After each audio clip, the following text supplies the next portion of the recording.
The person who survives a narcissistic relationship is the person who develops a strong identity. Why? Because manipulation grows where identity is weak, uncertain, or dependent on outside approval.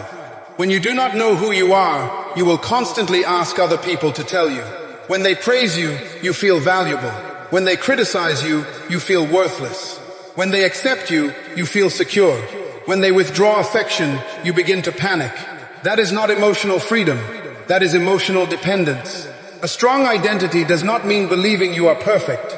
It means knowing your values, recognizing your strengths, accepting your weaknesses, and refusing to let another person rewrite your entire character. You can receive correction without collapsing. You can admit mistakes without surrendering your dignity. You can listen to another opinion without automatically treating it as truth. Manipulative people often attack identity before they control behavior. They may repeatedly tell you that you are selfish, difficult, ungrateful, overly sensitive, or impossible to love. After hearing these messages again and again, you may begin questioning yourself. You may apologize for things you did not do. You may silence your needs to avoid conflict. You may abandon your boundaries because you are afraid of being called cruel. But you must understand this. Someone's accusation is not automatically a fact. You must learn to examine yourself honestly. Ask, does this criticism match my behavior, my values, and the evidence? When you are wrong, take responsibility. When the accusation is false or exaggerated, do not carry it as your identity. Mature people correct themselves, but they do not allow others to define them through manipulation. Your identity must be rooted in principles rather than reactions. Decide what kind of person you want to be. Be honest. Be responsible. Be compassionate. Be disciplined. Be willing to apologize when necessary. Be willing to walk away when disrespect becomes a pattern. When your life is guided by principles, another person's changing mood loses its power over you. You also need to stop measuring your worth by how useful you are to others. Some people appreciate you only when you are serving them, agreeing with them, rescuing them, or remaining silent. The moment you say no, they accuse you of changing.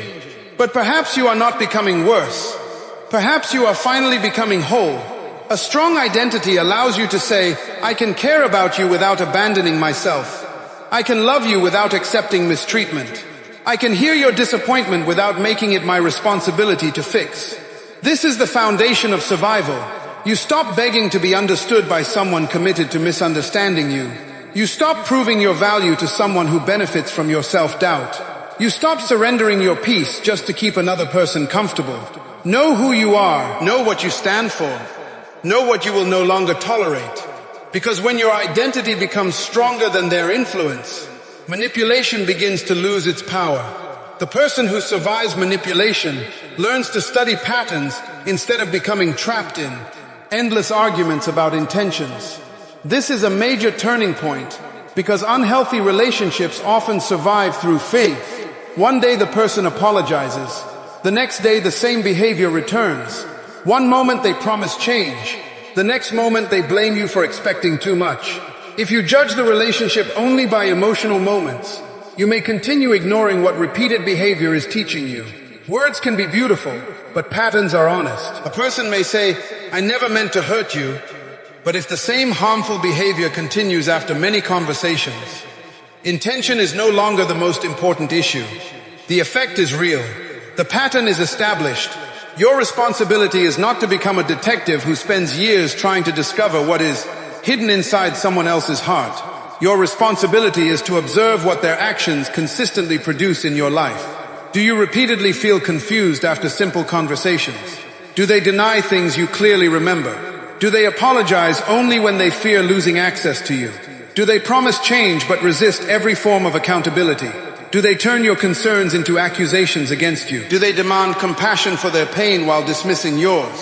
One event can be misunderstood. A repeated cycle must be examined. This does not mean you should label every difficult person or assume that every mistake is manipulation. Healthy people can fail. Healthy people can become defensive. Healthy people can say the wrong thing. The difference is that emotionally responsible people are willing to reflect, apologize, repair damage, and make visible changes. They do not merely use apologies to end the conversation. They allow accountability to influence their future behavior. You must learn to separate promises from proof. A promise describes what someone says they will do. Proof reveals what they repeatedly choose to do. Many people remain trapped because they fall in love with potential while suffering from reality. They keep responding to the person's words instead of responding to the person's pattern. You cannot build your future on occasional good moments while ignoring constant instability. Write things down when necessary. Pay attention to what happens before the conflict, during the conflict, and after the conflict. Notice whether the same cycle keeps returning. Tension, disrespect, blame, apology, temporary peace, and repetition. Awareness gives you language for what emotion may have made difficult to explain. When you see the pattern, stop arguing with it. You do not need to convince the other person that the pattern exists before you are allowed to respond. You do not need their agreement to protect yourself. You do not need them to confess before you take repeated behavior seriously. Wisdom is the courage to believe what consistent experience has revealed. Stop asking, what if they change? And begin asking, what has their repeated behavior already shown me? Hope is valuable, but hope without evidence can become self-deception. Real change is not announced dramatically. It is demonstrated consistently. The person who survives becomes an observer before becoming a responder. They stop being controlled by every apology, every accusation, and every emotional performance. They step back, they evaluate. They make decisions based on truth rather than temporary emotion. That is how confusion ends. That is how clarity begins. And clarity is the first door to freedom. The person who truly survives manipulative and narcissistic behavior learns how to regulate emotions before responding. This does not mean becoming cold, silent, or emotionless. It means refusing to let someone else control your decisions by controlling your emotional state. A person who can provoke you easily can often influence you easily. When anger, guilt, fear, or desperation takes over, wisdom becomes difficult to hear. That is why emotional discipline becomes one of the strongest forms of protection. Manipulative behavior often depends on reaction. A person may accuse you, withdraw affection, twist your words, or create urgency because they want an immediate emotional response. They may know that when you feel afraid of losing the relationship, you become more likely to apologize for something you did not do. They may know that when you feel guilty, you lower your boundaries. They may know that when you become angry, they can shift attention away from their behavior and focus on your reaction. This is why you must learn the power of the pause.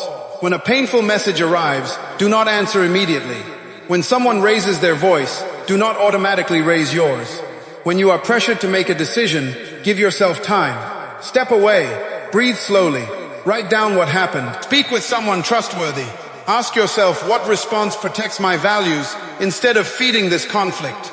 A pause is not weakness. A pause is leadership.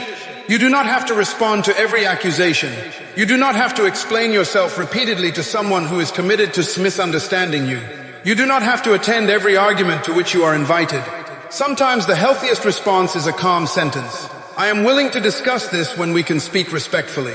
Then you must be willing to end the conversation if disrespect continues. Emotional regulation also requires recognizing your triggers. Perhaps silence makes you panic. Perhaps criticism makes you defend yourself immediately. Perhaps rejection makes you abandon your standards to regain approval. These reactions may have been formed through earlier experiences, but they do not have to control your future. Ask yourself what happens inside you when conflict begins. Does your heart race? Do you feel pressure to fix everything immediately?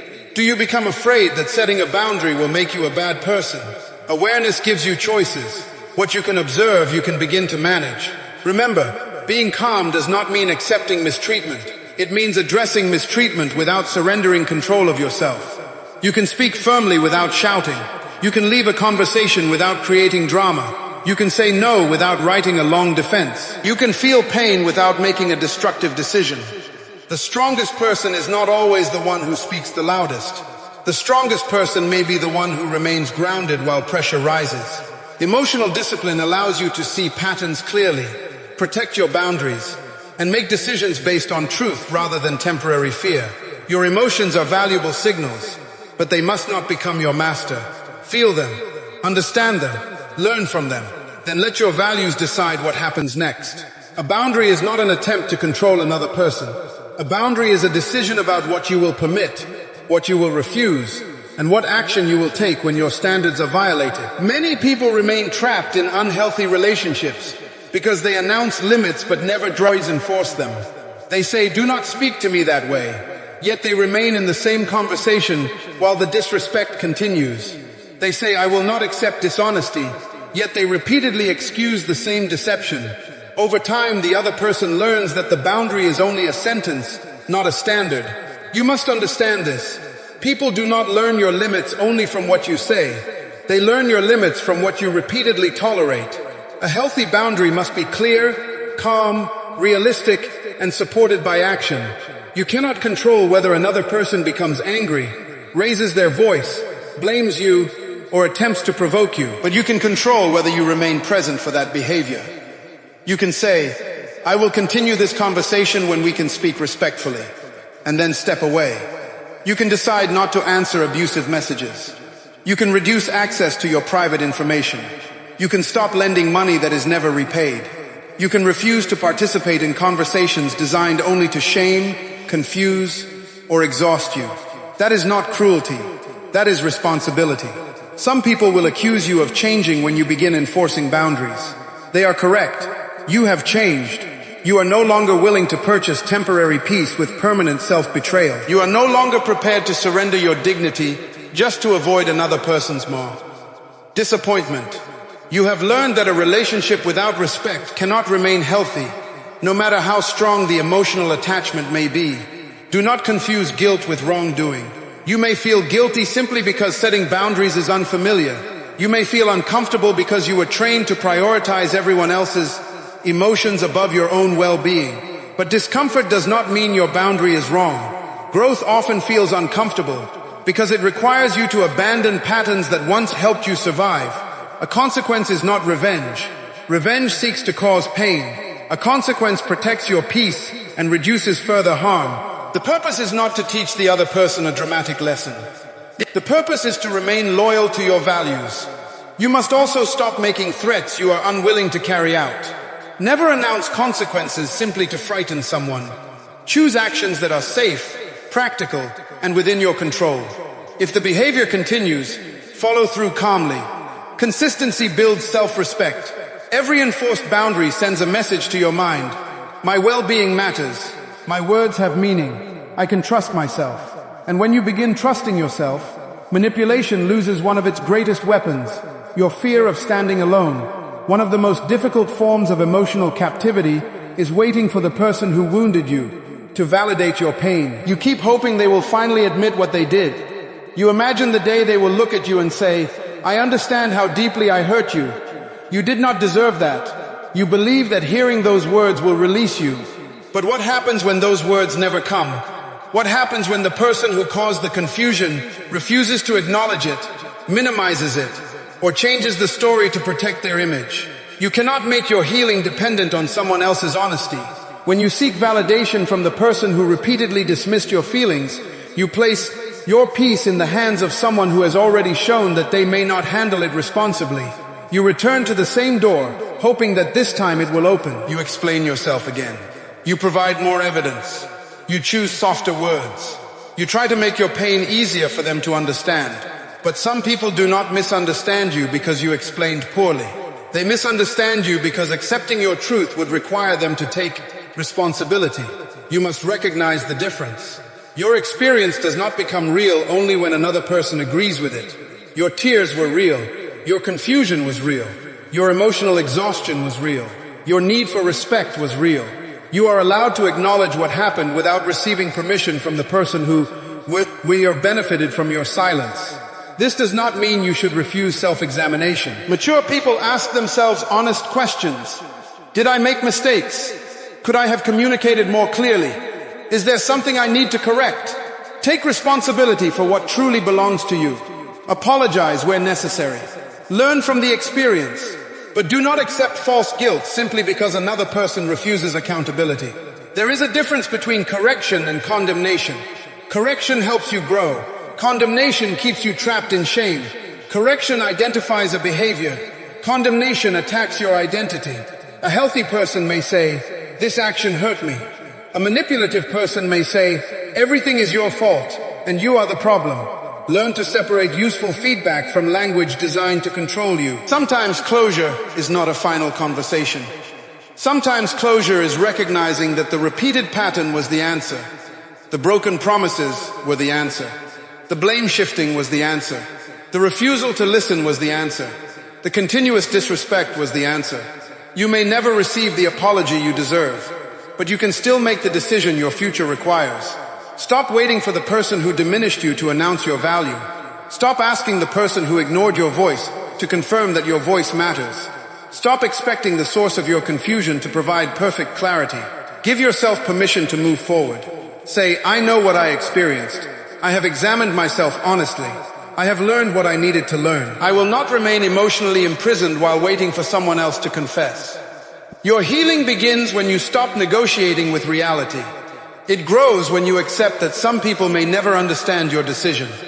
They may call you selfish when you choose peace. They may call you cruel when you enforce boundaries. They may rewrite the story when they can no longer control your role in it. Let them misunderstand. You are not required to destroy your future to protect someone else's version of the past. You do not need universal agreement to make a wise decision. You need truth, courage, support, and the discipline to keep moving.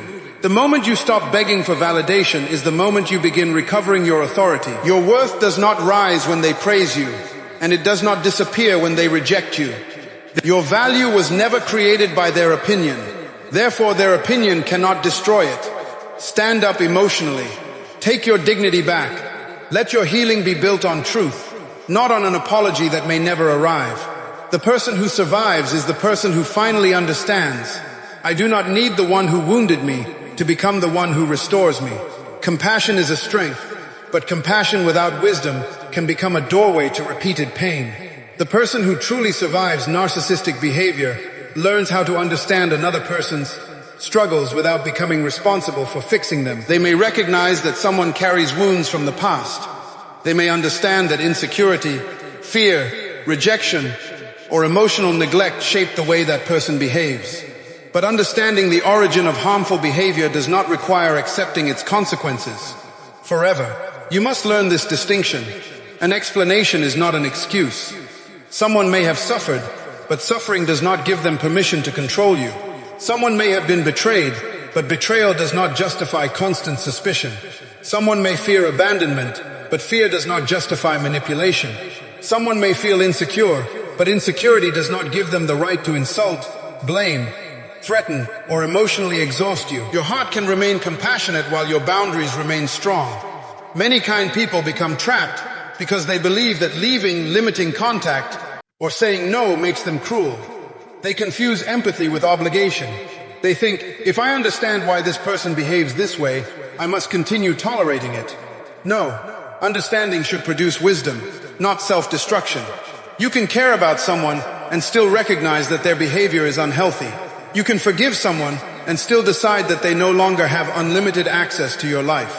You can wish someone healing while refusing to become the place where they repeatedly release their anger, frustration, and control. That is not hatred. That is maturity. Compassion says, I acknowledge your pain. Wisdom says, but I will not allow your pain to become my prison. You are not required to sacrifice your emotional health to prove that you are loving. You are not required to stay in confusion to prove that you are patient. You are not required to accept disrespect to prove that you are understanding. Real love includes truth. Real compassion includes responsibility. Real forgiveness does not remove the need for change. If a person refuses accountability, rejects help, repeats the same harmful behavior, and punishes you whenever you set a boundary, you must accept reality. Stop building your future on the person they promise to become. Start making decisions based on the person they repeatedly show themselves to be. Reality may be painful, but denial is more expensive. The strongest person is not the one who becomes cold and bitter. The strongest person is the one who keeps a good heart while developing clear judgment. They refuse revenge, but they also refuse repeated mistreatment.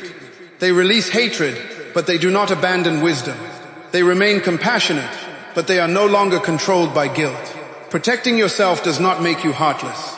It means you have finally understood that your life, your peace, and your purpose deserve compassion too. The person who survives emotionally manipulative behavior does not try to heal in isolation. They understand that unhealthy relationships often become more powerful when everything remains secret. Manipulation grows in silence because silence removes outside perspective. When you hear only one person's version of reality every day, you may begin to doubt your own judgment. You may start believing that you are always the problem, that your feelings are unreasonable, or that asking for help is a betrayal. That is why support matters. Strong people do not reject help. Strong people know when their own perspective has been exhausted. They recognize when confusion has become too heavy to carry alone. They reach for trustworthy voices that can help them see the situation clearly. But you must choose your support carefully. Do not share your private struggles with people who gossip, minimize your pain, or pressure you into decisions they will not have to live with. Speak with people who are emotionally mature, responsible, and honest. You need people who will not simply tell you what feels good. You need people who will help you think clearly. A trusted friend may remind you of the person you were before the relationship drained your confidence. A family member may help you recognize a pattern you have become too accustomed to noticing. A counselor or therapist may help you separate guilt from responsibility.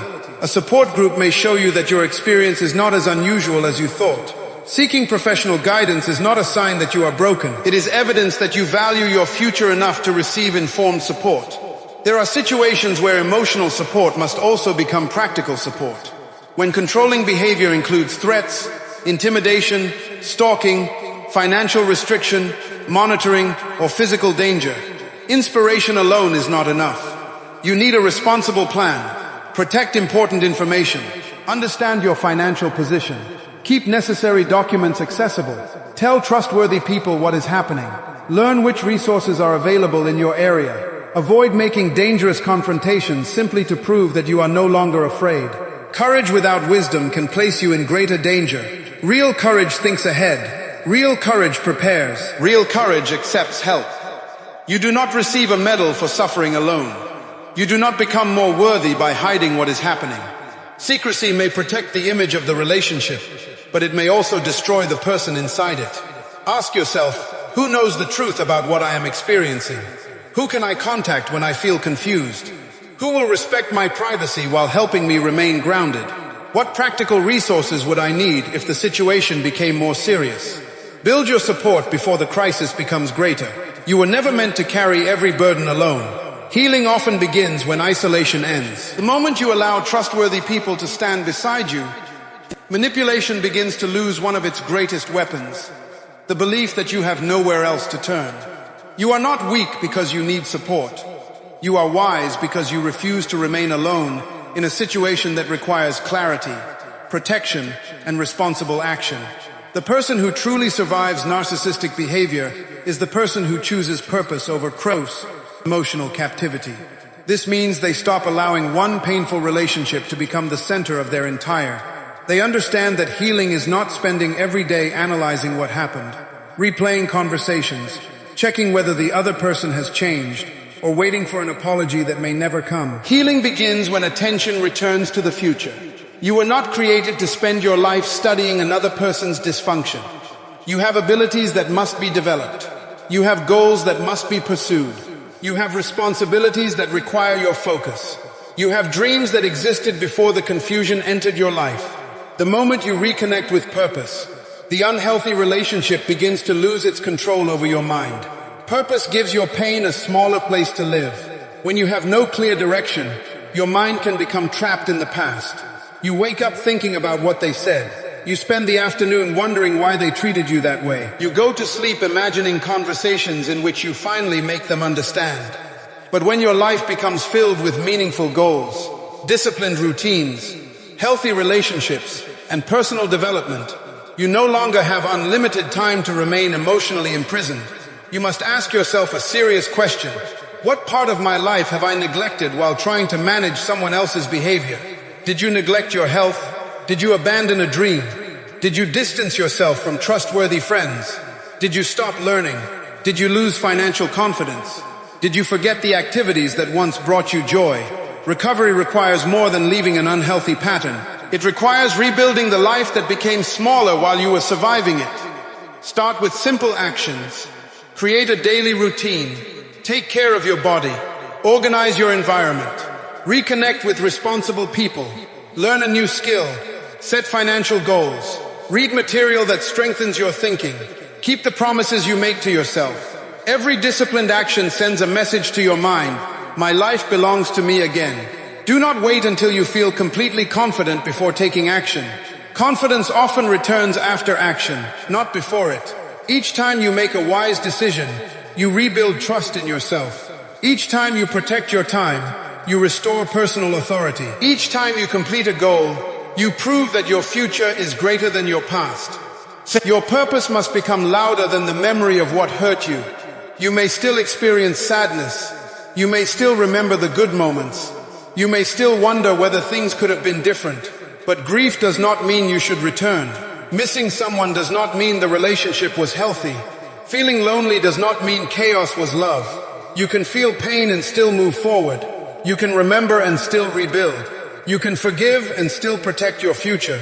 The greatest victory is not making the other person regret losing you. The greatest victory is becoming so focused, disciplined, peaceful, and purposeful that you no longer need their regret to feel valuable.